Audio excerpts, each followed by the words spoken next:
The Piscataway Township Planning Board meeting will please come to order. Adequate notice of this meeting was provided in the following ways. Notice published in the Courier News, notice posted on the bulletin board of the municipal building, notice made available to the township clerk, notice sent to the Courier News and the Star Ledger. Mr. Barlow, would you please call the roll? Miss Buckley, will you please call the roll? One of us will. Mayor Waller, Present. Councilwoman Cahill, Miss Corcoran, Here. Miss Saunders, Here. Reverend Kenny, Here. Mr. Atkins, Here. Mr. Foster, Here. Mr. Echeverria, Here. and Madam Chair. Here. Mr. Barlow, would you read the open public meeting notice? Certainly, Madam Chair. This meeting is being conducted through the online meeting platform in keeping with the guidelines that have been disseminated by the Department of Community Affairs. The Planning Board has tried its best to comply with the Open Public Meeting Act and the governor's guidelines as promulgated through the DCA. Anyone that wishes to be heard this evening they just have to raise their hand at the appropriate time, and Ms. Buckley will unmute you. Thank you. Well, The flag- for bookkeeping, if you're on a phone and not on a computer, you have to hit *6 to unmute yourself, and then we can hear you. Okay, Thank you. thank you. The flag is visible over my right shoulder. Can we all recite the Pledge of Allegiance in unison, please? I pledge allegiance to the flag of the United States of America and to the republic for which it stands, one nation, under God, indivisible, with liberty and justice for all. Can we have the swearing in of the officials, of the professionals? Can you please raise your right hand? Do you swear that the testimony about to give will be the truth and nothing but the truth? I do. Thank you. Mr. Barlow, are there any changes to our agenda tonight? Madam Chair, number 1125 PB0304, Natarajan, which is 83 International and 2 Arlington Place, Block 8604, lots 10.01 and 12, has been postponed to the February 8th, 2025 meeting so that they can perfect their notice. Is that 2026? You said February, Tom. I'm sorry, I apologize. October 8th, 2025.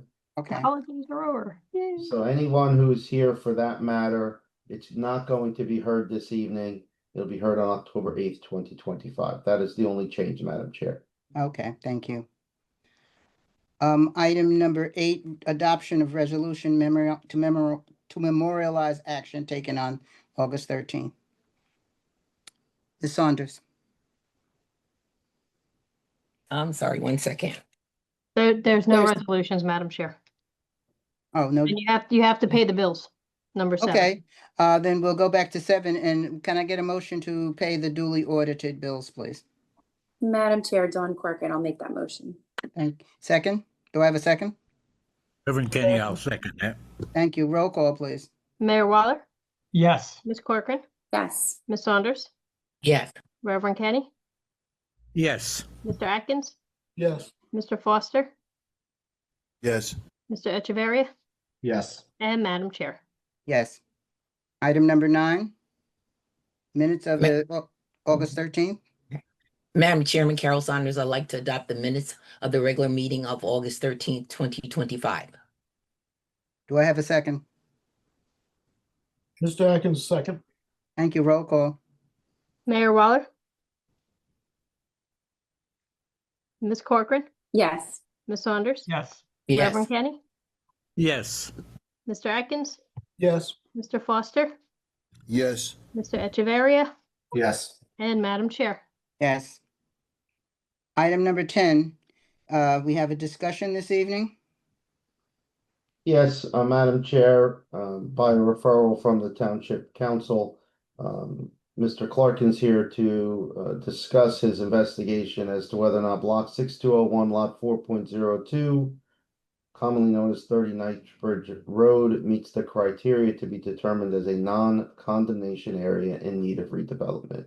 Mr. Clarkin? Good evening, everyone, members of the board. Good Good evening. evening. You share my screen and we'll get rolling. All right. So as Mr. Barlow noted, tonight I'm going to present my report, my area need of redevelopment study for block 6201, lot 4.02, better known as 30 Knightsbridge.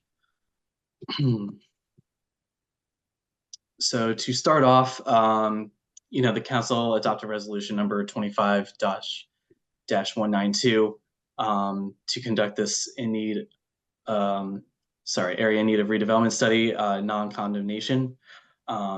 So I did a formal on-site inspection earlier this summer on June 24th and prepared this report for the board. So to start, I'm going to do the typical background. So I'm going to skip over to page 5 of my report. So this property is due west of where Knightsbridge Road intersects Hose Lane, or as we all know it, Route 18. Interstate 287 is very close. If you keep going up Knightsbridge Road, you'll run into the intersection with Centennial, right where the entrance and exit to 287 lies. So oddly enough, the study area is actually split between two of your zones, the BP Business Park Zone and the Light Industrial Zone. Sorry, let me just move this real quick. There we go. And so basically the way it is that the office buildings and some of the parking areas are in the BP zone. And then there's a very large 1,500 parking space area is in the LI5. And this whole area covers about 44.8 acres in size. And the main use on it is a large office park complex as it is today, with about 685,233 square feet of office space. So it's really a true office complex in that there are 4 buildings that are all connected by bridges to basically put it into one large complex. And then in total, there are 2,170 parking spaces. And I think that this is very significant because that basically is one space for every over 300 square feet of office space. And I think that's an overpark condition, as most of your zones and redevelopment areas that we've done over the years really require one space per 200. But before I go any further, I do want to show you the aerial so you can kind of orient yourselves. So as I said, to the east, Knightsbridge meets Route 18, and Piscataway High School is on the other side of that. So here is the 1,500 parking space area, and this is about 22 acres in size. So it's a really sizable portion, almost half of the entire lot. And then here you can kind of see 1, 2, 3, 4 of the office buildings that are all kind of connected, as you can see. And so surrounding land uses to the north and along Knightsbridge are more office complex uses. Over to the west and south, you have an existing residential neighborhood. And then south here is the former Erickson site. So I'm going to go back to page 5 and we'll keep on going. Let's see here. Oop. All right. You're right. So I went through the township building records as usual, and it looks like this was originally developed in 1990.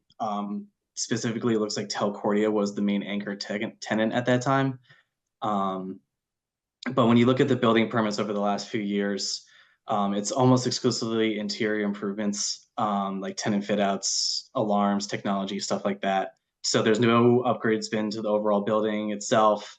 Doesn't seem like any property improvements of any note. But definitely going through the historical occupancy, you can see a clear decline starting in the mid 2000s, as there's less and less building permits pulled. And also when I went through the rent rolls from the owner, or that the owner was kindly gave to me. So the last time it was fully occupied was in 2005 by AT&T, and they continued to be the anchor tenant until about 2015, and then that's when you really start to see the decline. Especially over the last 2 years, there have been a significant vacancy in the overall complex, but particularly buildings 5 and 6. For whatever reason, they name the buildings 3, 4, 5, and 6. So if you hear me say that, I'm just referring to one of the buildings in the complex. So that's a little bit of background on the overall state of where the building is, how big it is. As usual, I do my environmental review. Nothing came up, although there was one hit of 2 minor small areas of wetlands, which I have to say was a little surprising because, let me go back to the map. It basically showed it along this border here. And when I was there, I did not see any standing water or anything that looks like a wetland. However, I'm obviously a planner and not an environmental specialist. So any redeveloper will have to work with DEP to confirm if there are wetlands, but I would be surprised if there are. Other than that, there were no environmental hits of note or associated with the property. All right, hopefully enough jumping around for now.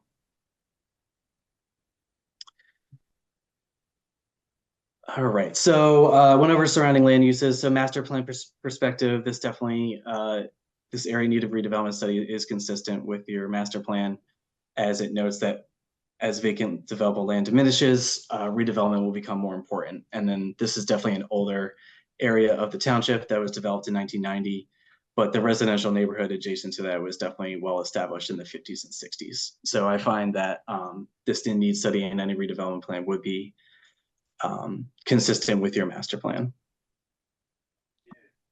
Okay, so now on to the statutory criteria of my investigation with respect to the property. So as I mentioned, we have 4 buildings. They're each 3 stories high, and they're numbered 3, 4, 5, and 6. I went there on a weekday prior to 5 p.m., so during working hours. And I would say the first thing that really stood out to me was the lack of cars there. So as if you remember, I said 2,170 parking spaces. I think I counted a little under 100 cars there at the time I arrived. So it's massively overparked. Half hour. And I think may lead itself to the vacant condition of the property. But I went around the exterior building. There's no sign of dilapidation or anything like that. But when I went inside, I definitely found lots of examples of vacant office space or underused office space. And these findings were consistent with those rent rolls that the owner provided me that I mentioned. So it's just about 51% vacant and 49% occupied. So it's just about 50-50, but I find that this is still statistically significant. And this condition has been there for 2 years or more, which is a key purpose or key part of the B criteria, which I'll get to in a little bit. So now I'm just going to go through some pictures, and then I will go through the criteria in more depth. So this is building 5. This was the most vacant. This was about, I think, according to the rent rolls, it was like 99% vacant. So no one has been in here for several years. So you can see just empty floor space, or even just cubes with no people or equipment or computers in them. So clearly not being used. This is another photograph of building 5. This is pretty typical, where you just kind of walk into a floor and it's just open. You know, no one's been in there for a long time. And then these are some of the pictures of the parking lot. So you can really see how many spaces are not being used and how few cars were there on the day of the site inspection. Here are a few others. I found some evidence of dilapidated pavement. Here's another good one. And then there were also lots that just were completely empty, which is to be expected if you only see 100 cars out of 2,000 spaces. This was at the south end of the large parking lot. It just shows, you know, non-permitted storage materials and construction equipment. Since no one's really using the building, you know, people are finding space to use it for other purposes that may not be permitted. Here is building 6. So this is another building where it had vacant spaces, no tenants, you know, vacant public space that wasn't being used at all. So this is the top of building 6, which is the American Standard space. I do want you to note this because I'm going to dive into this a little bit more, because they spent a lot of money remodeling it and never occupied it. So it probably looks a little old because it's been a couple of years, but they spent a lot of money remodeling this and getting it ready, but never occupied it. So these are more pictures of the space. and a couple more. So basically the entire 60,000 square foot space on this third floor of building 6 was like this. So definitely a significant vacancy. Here in building 4, you see one space occupied tenant, but no employees seen. And then this continues throughout all the buildings, 3, 4, 5, 6, lots of vacant space and open floors. So how does this relate to the statutory criteria for the in-need study? So B criteria reads the discontinuance of the use of a building or buildings used for commercial, retail, office parks, manufacturing, or industrial purposes, the abandonment of such building or buildings, significant vacancies for at least 2 consecutive years, or the same being allowed to fall into so great a state of disrepair as to be untenantable. So based on the evidence gathered and the photos that you just saw, I feel that this meets the B criteria, as you have over 50% vacancy, which is significant, and also abandonment for at least 2 consecutive years in those buildings. So I'm going to go through a couple, I want to hit at least 5 to 6 points, and I'll try and be brief, but I just want to make sure I get all this on the record. Sorry, went a little too far. So on bottom of page 21 is where I'm starting. So I'm starting with the vacancy rate. So it should be noted that each building was in a different state of vacancy. So as I mentioned, building 5 had 90% vacancy rate. Building 6 had 93% vacancy rate. So about 50,000 square feet being vacant out of the total 81,000. And then buildings 3 and 4 were the ones that were actually still mostly occupied, but still had some vacant spaces. So that's why it's about a 51-49 split. But this condition has lasted for 2 consecutive years, so that meets the B criteria. But I found some other observations that I wanted to bring to your attention, most specifically the fact that only, or really the overwhelming non-use of the 2,000 space parking areas. I think combining that observation with very few office workers when I was there, shows that there's actually some possibly abandonment by either the company or even possibly employees. You know, they're clearly choosing to work from home. And there was not evidence of enough workers there to fill what the leased space was, which is about 340,000 square feet. So I think there's a case of employees abandoning their workspaces, even if partially, since they can work from home. So I think that's significant because the true vacancy rate, so leased space versus what is actually being used, is much different and very significant to such a degree that it reinforces meeting this B criteria. All right, so that's number 2. Number 3, back to American standards. So I mentioned that they spent a lot of money. So unfortunately, they were renovating the space during the COVID-19 pandemic and spent millions of dollars on it. And then as soon as it was done, they promptly informed the property manager that they would never occupy the space. So no employee has stepped foot in there since 2021.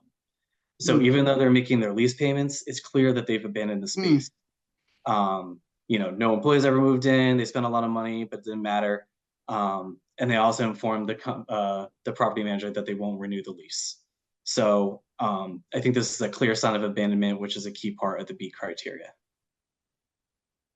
3 more quick facts that I want to get on the record. We've learned that this property is actually in foreclosure. So foreclosure documents were filed in New Jersey Superior Court because of alleged inability to make payments. So after reviewing the foreclosure documents that were filed, it seems that, so this was in March of this year. So it seems that they're alleging that $55 million is owed and only $2 million of the loan has been paid back to the lender. So that is very significant.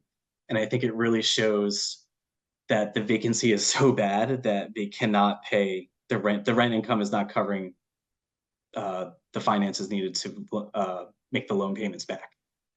So that's very significant. And unfortunately, to exacerbate this foreclosure and vacancy rate even further is the fact that the property management company has been informed that several leases, at least 4 in this year and next, will be terminated and not renewed. Now, this is technically a future condition, but I think what is true today, and that's key because my investigation has to happen in the present, is that these are formal statements of intent that have happened today, and it really reflects the extremely stressed office space real estate market.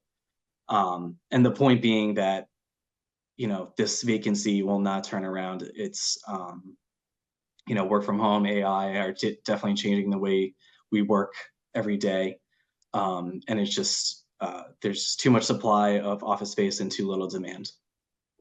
And so I think, one more is that I went through the police records. There really was nothing there. Parking violations, alarms going off, nothing of note.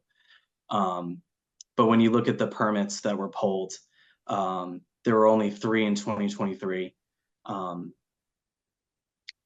and no new tenant work in the last 2 years. So I think that's just another affirmation that there's been no investment in this property and that the vacancy is very significant. There's been abandonment and the use has been discontinued over 2 years. So put all that together. I know that was a lot. I can answer questions at the end. I feel that this is my professional opinion that the study area meets the B criteria. I also found that I met the D criteria, which is more about faulty arrangement, obsolescence, other obsolete natures that it's so bad that it's having a negative impact on the community. And so I found that because I mentioned that it's roughly 22 acres of parking. So when you take, it's roughly 4% of those spaces were being used during normal business hours. So that's clearly overparked, it's obsolete, it's a faulty layout, and it's really an underutilization of developable land. So since it's oversized, it's got excessive land coverage, the obsolete nature of the office building and its huge parking areas just means that the study area is obsolete and meets criteria D.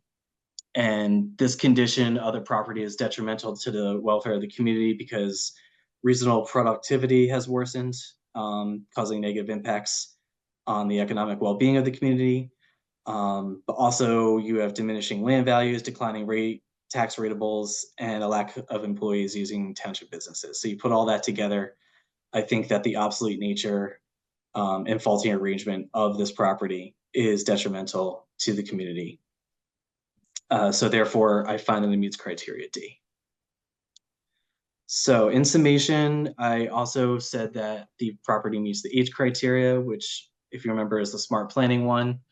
I'm basing this on the fact that the study area can easily use existing infrastructure, such as federal state highways, availability of key utilities, such as electric, natural gas, water, and sewer. And so redeveloping this would be very beneficial from a smart growth and planning perspective. So it's recommended that the Piscataway Township Planning Board and the Township Council determine that the study area is a non-condemnation area in need of redevelopment based on the fact that this property meets criteria B, D, and H of the local redevelopment and housing law. I know I went a little fast, but I'm happy to answer any questions. Stop sharing. Okay. Members of the board, do you have any other questions for Mr. I Caulfield? don't have a question, Madam Chair, but just a short comment that this site, as well as the old Erickson site, at one time had over 12 or 13,000 telecommunication employees. So, I mean, we still, telecommunications is still our primary revenue generator for the town and in the corporate community, but that just goes to show how much it has contracted over the last 25, 30 years because of improvements in technology. Mm-hmm. You know, you don't need that many employees anymore. I mean, we see it every day in our lives. Mm-hmm. So, Yeah, we call it progress. yeah. Any other comments or questions from the board?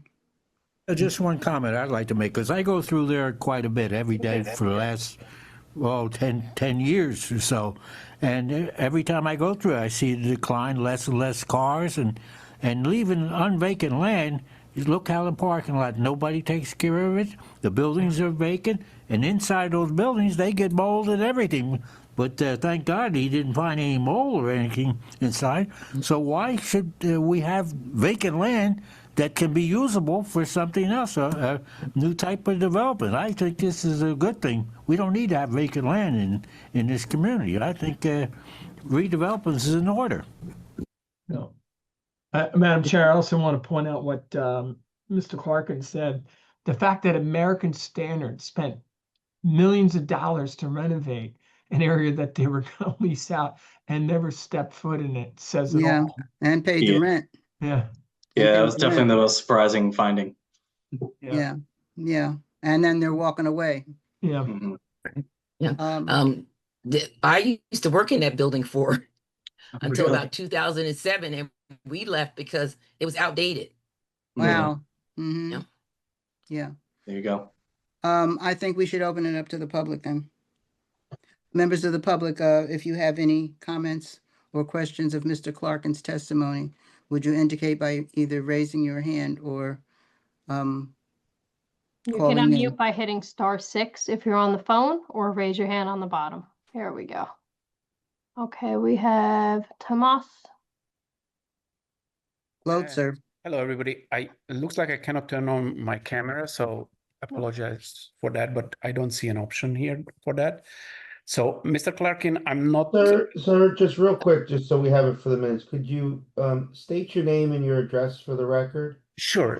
Sorry, I thought it was already said. My name is Tomas Glatzer, and I live at 817 Shirley Parkway, very close to the study area. Okay, thank you. What would you like to say, sir? It's a question, just curiosity. So, Mr. Clarkin, I'm not disputing anything you said because, as I said, I live next door, so I know exactly that what you said is true. But just out of curiosity, what day of the week was that when you visited the site? Ooh, I want to say a third. Here, you know what?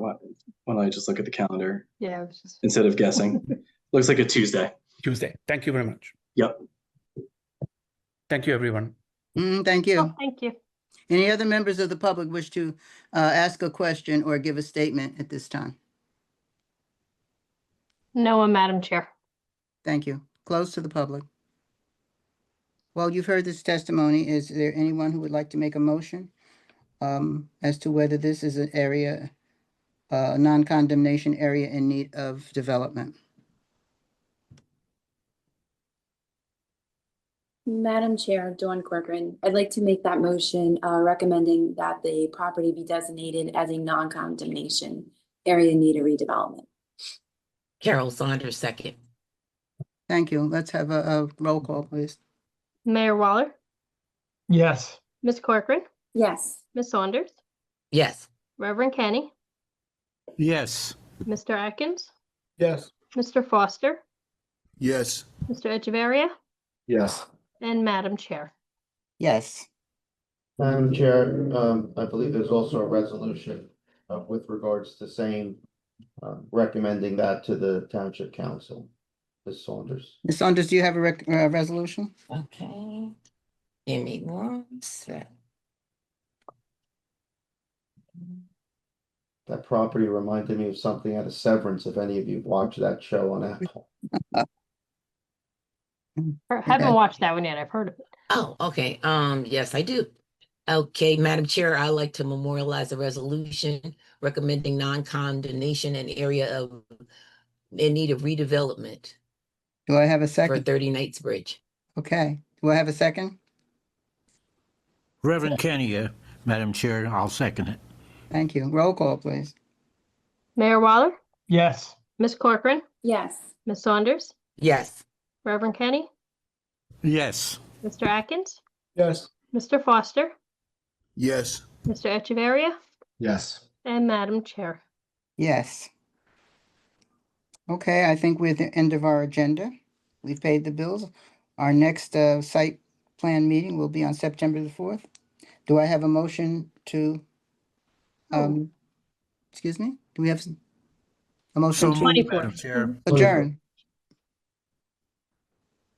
Yeah, the next workshop meeting, September 24th. September the 24th. I didn't say, I thought I said Yeah, you that. said the 4th. We passed that. Sorry, 24th. Okay. Do we have a motion to adjourn? Carol Saunders, I make a motion to adjourn.